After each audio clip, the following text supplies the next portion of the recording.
ሰላም ጤና ይስጥልን የብላክ ላይን ቤተሰቦች እንደምን አላችሁ? ሰላምታችን በያላችሁበት ይደረሳችሁ። የሰዓቱን ዜና ወደ እናንተ ማድረስ እንጀምራለን። በዋርካው ምሬ ወዳጁ የሚመራው ጦር ታሪክ መስራቱ ተነግሯል። የአገዛዙ ከፍተኛ አዛዦች እርምጃ ተወስዶባቸዋል። ዝርዝሩን ይዘናል። በጎጃምም የዘመነ ካሴ ጦር በብልጽግናው ኃይል ላይ ከፍተኛ ወታደራዊ ኪሳራ ማድረሱ ተሰምቷል። የጦር ግንባር መረጃዎች ደርሰውናል። የሀብቴ ወልዴ ሰራዊትም በአርማጮ ጀብድ ፈጽሟል። ተሰሙታላችሁ። የመንግስት የጸጥታ ኃይል በሸዋ የሕክምና ዶክተሩን ተኩሶ ገድሏል። ንጹሃንን መኪና ላይ ረሽኗል። አሳዛኙን መረጃ በዘገባችን ይዘናል። ስለ ግራፊውና ቶርች አድራጊው አቃቤ ሕግ የተሰማ አዲስ መረጃም አለ። በቆይታችን እንመለከተዋለን። የዓለም አቀፍ ተቋም ሰራተኞች በጦርነት ተገድለዋል። ድርጅቱም ተቆጥቷል። ወታደሩ መግደሉን አምኗል። የዘገባችን አካል ነው። ቻናላችንን ሰብስክራይብ፣ ቪዲዮ ላይክ በማድረግ የአማራን ሕዝብ የህልውና ትግል እንድታግዙ በአክብሮት እየጠየቅን ወደ ዝርዝሩ እናልፋለን። አብራችሁን ቆዩ። የአማራ ፋኖ በወሎ ቤተ አማራ ንጉስ ሚካኤል ኮር አማራ ሳይንት መቅደላ ክፍለ ጦር የአትሮንስ ብርጌድ ከጠላት ጋር እየተናነቀ ነው። የአማራን ባህል እሴትና ማህበራዊ መስተጋብር ለመዳድና ለማጥፋት አበክሮ የሚሰራው የኦህዴድ ብልጽግና በገባበት ሁሉ እየመረረውም ቢሆን የሽንፈትና የውርደት ጽዋውን እየተጎነጨው ይገኛል። የአማራና የኢትዮጵያ ብቸኛ መድን የሆነውን የአማራ ፋኖን አጥፈዋለሁ እበትነዋለሁ እያለ እየማለ ቢገዘትም የአባቶቹ የአብራክ ክፋይ የሆነው ፋኖ እየፈረጠመና ወራሪና ቅጥረኛ ጠላቱን እየቀጠ ነው። ባለፈው ሳምንት በመሃል ሳይንት ወረዳ ዴንሳ በተለያዩ ቦታዎች ከባድ ውጊያ ተደርጎ እንደነበር ይታወሳል። ዙጌር፣ መንጋሽ፣ ቆተት፣ ሾጤ ማርያም እና ዲባቡ ሚካኤል በሚባሉ ቦታዎች በተደረገ ውጊያ የመንግስት ኃይል ከፍተኛ ሰብአዊ ኪሳራ ደርሶበታል። የዘመቻ ኃላፊውም እርምጃ ተወስዶበታል። ሁለት ሌሎች ኃላፊነታቸው በውል ያልታወቀ 50 አለቃና 10 አለቃ የተቀነደቡ ሲሆን ሌሎች ቁጥራቸው ያልታወቀ የአብይ አህመድ ጭፍሮች ሙትና ቁስለኛ ሆነዋል። የባንዳነት ስለ ልቦናቸው በፈጠረባቸው አሉታዊ ተጽዕኖ የረከሰ ስራ እንዲሰሩ የተገደዱ በርካታ ሚሊሻዎችም ሞት የማይቀርላቸው እርስታቸው ሆኗል። ከባድ መሳሪያን እንደ ነፍስ ወከፍ መሳሪያ መጠቀም የፍርሃቱ መሸፈኛ ያደረገው የኦህዴድ ብልጽግና በከባድ መሳሪያ አንድ የገበረ ቤት አቃጥሏል። አካል ጉዳተኞችን ሰላዮች ናችሁ በማለት ከድብደባ በጥይት እስከ መምታት ጉዳት አድርሶባቸዋል። በክፍለ ጦር ውስጥ በአርበኛ ብሩክ ሞገስ የሚመራው ታቦር ተራራ ብርጌድና የክፍለ ጦሩ ቃኞችን በጥምረት በብልጽግና ጦር ላይ ድል ተቀዳጅተዋል። የታቦር ተራራ ብርጌድ አንደኛ ሳተናው ሻለቃና የክፍለ ጦሩ ቃኞች በተባበረና በጠንካራ ክንዳቸው በመንግስት ኃይል ላይ ጥቃት እንደፈጸሙ ታውቋል። በጓሜዳ ቀጠና በሜስ ከተማ ቁስቋም ማርያም በሚባለው ልዩ ቦታ ቀኑ ሙሉ በዋለው ከባድ ፍልሚያ በወራሪው ጠላት ላይ ሰብአዊና ቁሳዊ ኪሳራ አድርሰውበታል። የኦህዴድ ብልጽግና ወንጀለኛ ቡድን በየሞገዱ ላይ የተደጋገመና ለጆሮ የሰለቸ ረብ የለሽ ያሸንፍ ያለው ፕሮፓጋንዳ ቢነዛም እውነታው ግን ለማመን በሚከብድ ሁኔታ እየደቀቀና ተዋጊ ኃይሉም ሞራሉ እየዋዠቀ መሆኑ ሊታወቅ ይገባል የተባለው በታቦር ተራራ ብርጌድ በሳተናው ሻለቃ የተፈጸመው ገደል ይህንን እውነት የሚያንጸባርቅ ነው ተብሏል። የወንጀለኛውና የጭፍጫፊ ቡድን ብልጽግና የልቡን መሻት ይፈጽሙለት ዘንድ የላካቸው ኃይሎች ሞትና ውርደት መለያቸው ሆኗል። በዚህ ላስጨራሽ ውጊያ ከ20 በላይ ስልጣን ጠባቂዎች የተደመሰሱ ሲሆን ከፍተኛ ቁጥር ያለው ደግሞ ቁስለኛ መሆናቸውም ተነግሯል። 5 ጥቁር ክላሽ፣ 1 ባለ 2 እግር ኮሪያና 1 ማይካ ክላሽ በጥቅሉ 7 ክላሽ በምርኮ ገቢ መደረጉን የአማራ ሳይንት መቅደላ ክፍለ ጦር ቃል አቀባይ ፋኖ ኢዮብ አሸናፊ ገልጿል።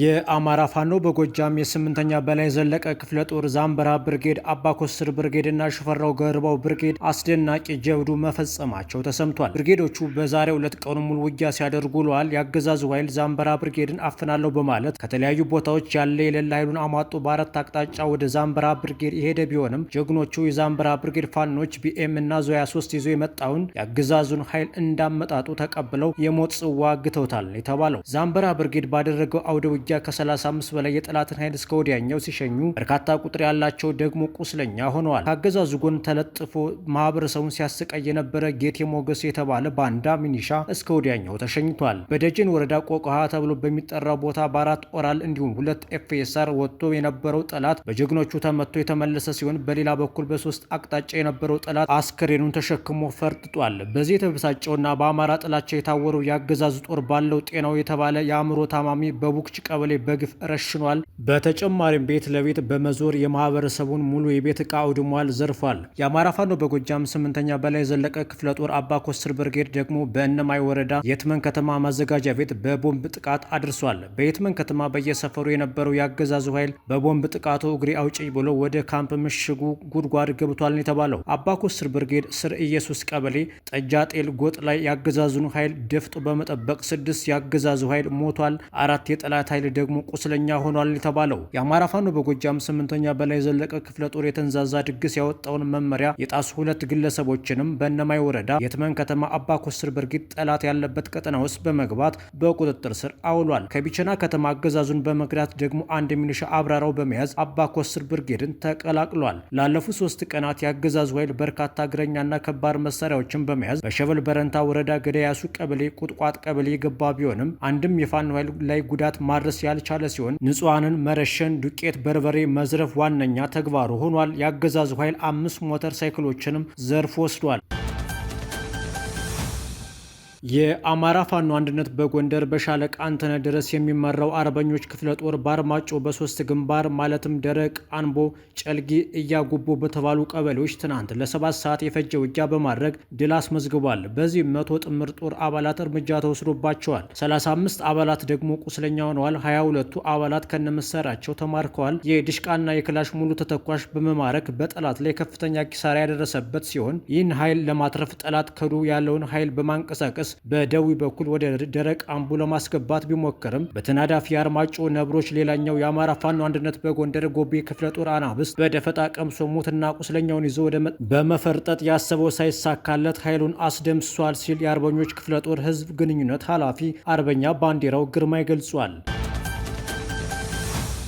በሰሜን ሸዋ የሕክምና ዶክተርን ጨምሮ በርካታ ሰዎች እንደተገደሉም ተነገረ። ሚያዝያ 16 2017 ዓ.ም በሰሜን ሸዋ ዞን መርሐቤቴ ወረዳ ማጋት ቀበሌ ልዩ ስሙ መሳለሚያ በተባለ ቦታ ወራሪው መከላከያ በሚኒባስ የህዝብ ማመላለሻ ተሽከርካሪ ላይ ጠዋት በከፈተው ጥቃት አንድ የሕክምና ዶክተር የ1 ዓመት ጨቅላ ሕፃን ጨምሮ 8 ሰዎች ተገድለዋል። ሌሎች ደግሞ ከባድና ቀላል የአካል ጉዳት ደርሶባቸዋል። ቁስለኞቹ በዓለም ከተማ እናት ሆስፒታል የሕክምና ክትትል ላይ ሲሆኑ የ2 ዓመት ሕፃን ጨምሮ ሌሎች ከፍተኛ ሕክምና ወደ ደብረ ብርሃን ሆስፒታል ተልከዋል። አገዛዙ በዚህ ቀጠና በንጹሃን ላይ ያነጣጠሩ ተደጋጋሚ ጥቃቶችን እየፈጸመ ነው። ከጀግኖቹ የሸዋ ፋኖች ፊት ተሰልፈው መዋጋት የተሳነው የብልጽግናው መከላከያ ሰራዊት ሽንፈቱን ንጹሃንን በመግደል እየተበቀለ ነው። የሸዋ አማራ ህዝብ እያደረገ ባለው የህልውና ትግል ምድሩን የብልጽግና ጦር የማይቆምበት ረመጥ አድርጎታል። በቀጠናው የልዩ ሪፐብሊካን ጋርድ ጦር፣ የአየር ኃይልና ምድር ኃይሉ ጦር ከአድማ ብተና መደበኛ ፖሊስና ሚሊሻ ጋር ተቀዳጅቶ እየተዋጋ ቢሆንም ድል ማግኘት ግን አልቻለም። ይልቁንም አስከፊ ሽንፈትና ውርደት ደርሶበታል። ይህንን ተከትሎም አገዛዙ በተጨማሪነት የባህር ኃይሉን እንዲዋጋ እስከ ማሰለፍም ደርሷል። ፋኖን ማሸነፍ ሲሳነው ንጹሐንን በድሮንና በከባድ መሳሪያ ሲገድል የከረመ ሲሆን ክርስትና አስነስተው የሚመለሱ ንጹሐንን በድሮን እንደገደለም ይታወሳል።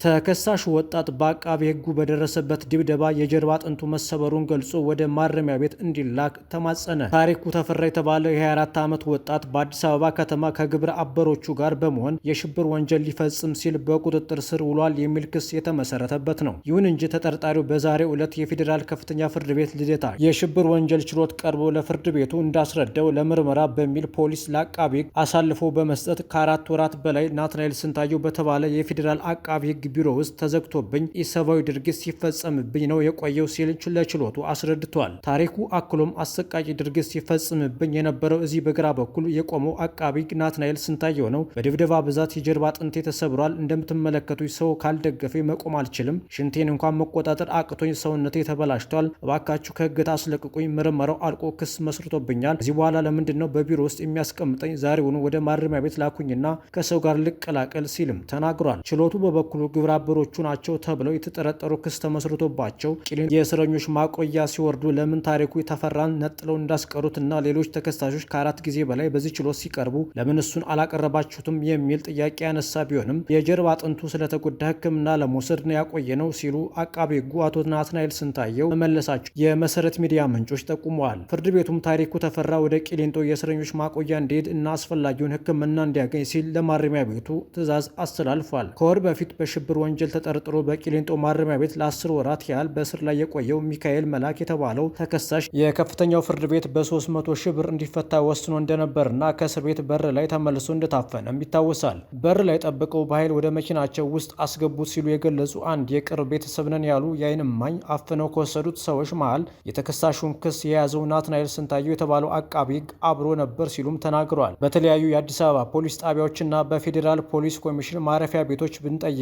አድራሻውን ልናገኝ አልቻለም ሲሉ አክለው ተናግረዋል። አቶ ሚካኤል መላክ በአማራ ክልል የሚንቀሳቀሰውን የፋኖን ታጣቂ ቡድን በሚዲያ ታግዛለህ በሚል ከ2016 ዓ.ም ሰኔ ወር ጀምሮ ለ10 ወራት ያህል በቂሊንጦ ማረሚያ ቤት በእስር ላይ ቆይቷል። ቀደም ሲል በ2011 ዓ.ም የአዲስ አበባን ከአዲስ አበባ ውጭ ያለ ሰው ሊመራት አይገባም በማለት ወጣቶችን አደራጅተዋል፣ ቀስቅሰዋል እና ስልጠና ሰጣል በሚል ለወራት ያህል በእስር አሳልፎ ነበር። ይህንን ግለሰብ የሰወረው አቃቤ ሕጉ ናትናኤል ስንታየው ዛሬ ደግሞ በሌላ ግለሰብ ቶርች እያደረገ እንደሆነ ፍርድ ቤት ላይ ቀርቧል።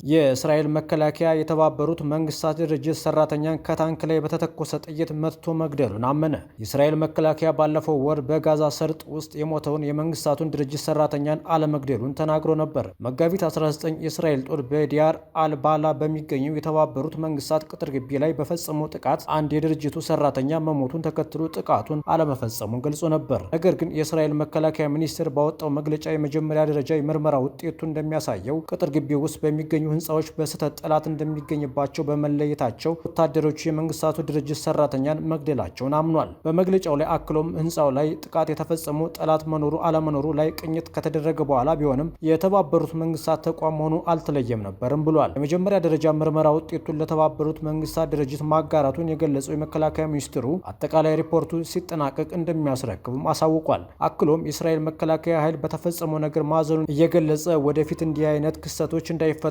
እንዲሁም ከዚህ ክስተት ለመማር ተገቢውን ፍተሻ ያካሂዳል። በጠፋው ህይወት የተሰማንን ሀዘን እየገለጽን ለቤተሰቦቹ መጽናናት እንመኛለንም ብሏል። የእስራኤል መከላከያ በፈጸመው ጥቃት ቬልቭ ማሪም የተባለ የቡልጋሪያ ዜግነት ያለው የመንግስታቱ ድርጅት ሰራተኛ የተገደለ ሲሆን ሌሎች 5 ሰራተኞች ከባድ ጉዳት አስተናግደዋል። ጥቃቱ የተፈጸመው ለ2 ወር ያህል የቆየው የተኩስ አቁም ስምምነት ማብቃቱን ተከትሎ የእስራኤል መከላከያ የሚወስደውን ወታደራዊ እርምጃ ዳግም አጠናክሮ በጀመረበት ወቅት ነው።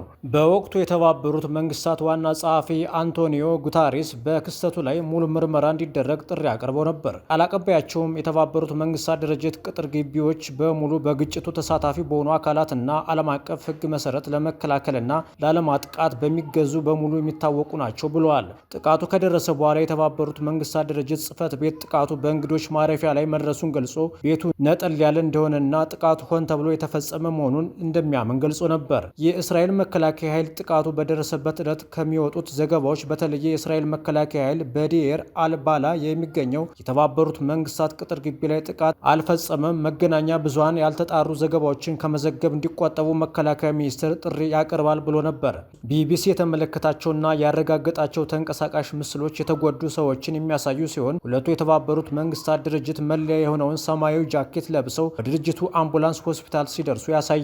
የእስራኤል መከላከያ በዚህ ሳምንት መጀመሪያ ላይ ባለፈው ወር በጋዛ የተገደሉት 15 የአደጋ ጊዜ ሰራተኞች በባለሙያዎች ስህተት መሆኑን ገልጾ ነበር። ውድ የቻናላችን ቤተሰቦች የዛሬ መረጃዎች ያዳመጣችኋቸው ነበሩ። እየተከታተላችሁ አብራችሁን ስለቆያችሁ እናመሰግናለን። ጤና ይስጥልን።